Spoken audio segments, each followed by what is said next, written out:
Atalanta, Rise of the Goddess. Passionate fans, smart transfer contracts, and young local talents transformed Atalanta from a relegated team in Serie A with poor financial potential to a complete surprise in Italian football and the Champions League this season. The atmosphere of the Champions League returned to the San Siro this week. The strange thing is that both Inter Milan and AC Milan, teams that normally own the San Siro, did not even play. Instead, the iconic Milan Stadium was the host stadium of the Atalanta Club's 8th finals round with Valencia. They prepared to write another miracle story when submerging the Spanish representative for a place in the quarterfinals.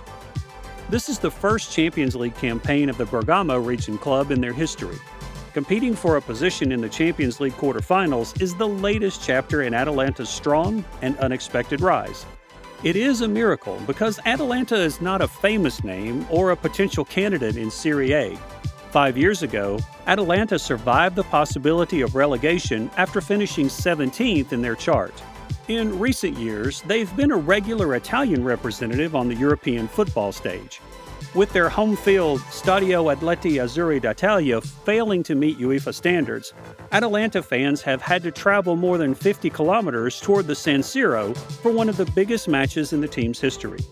Now, this is not a big problem for Atalanta fans who have been to San Siro for the 3 group stage matches. Milan is considered a second home for the Atalanta fans. In Italian culture, the people of Bergamo are called I Muratori, which is roughly translated as Mason, due to the role of the Bergamo in the construction of many gorgeous buildings in Milan. It is also the pride of the Bergamo and their football team, Atalanta, that they play such a vital role in the daily life of the Bergamaschi. The importance of the football club to Bergamo is evident when every newborn child in the area is given a team shirt at birth at the hospital. This ensures that the local team has the general support from all residents. This has created a huge community of passionate fans behind Atalanta. With constant singing and cheering in the matches, weekly fireworks shows, and parades introducing new contracts on the street, Atalanta is known for its multiple supporting methods. Their fans are so extremely popular in Italy, and that is the weapon that has made part of Atalanta's success in the Champions League this season when the opponents seem overwhelmed in front of thousands of people cheering with their love for the team.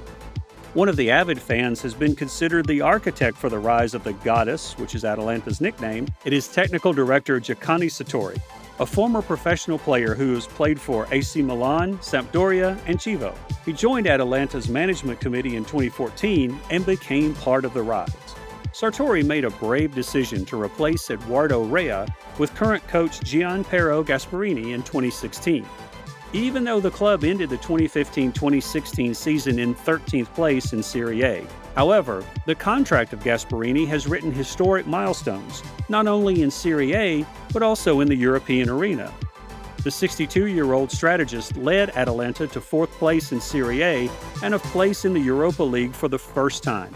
Then on to number 7 in the next season, before finishing on a 3rd place and won the Champions League ticket.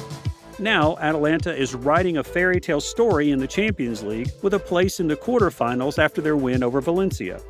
Sartori's role in this success far surpassed just the appointment of Gasperini. The technical director has helped the club make smart contracts to boost the Atalanta squad since 2017, with strikers like Josip Ilicic, Duvan Zapata, and Louis Morel without spending a penny.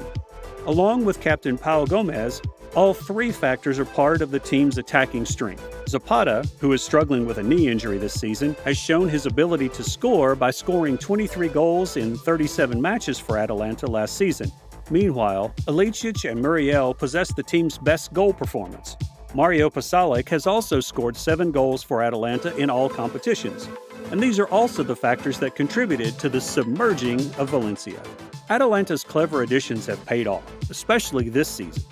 The team is the highest-scoring club in Serie A with 63 goals in 24 matches, 17 more than current champion Juventus, and 8 goals compared to Lazio. Juventus and Lazio are currently the leading teams in Serie A, and Atalanta is in 4th place.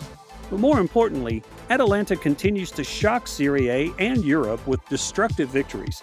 including twice scoring 7 goals in a match. They won 7-1 at home against Udinese and 7-0 at Torino. They also shocked with 2 5-0 wins against AC Milan and Udinese. The fairy tale story about the goddess is believed to continue, and Atalanta is an example of a clean success in modern football, also known as a game among billionaires. And you, what do you think about Atalanta and its fairy tale? Let us know, and thanks for watching.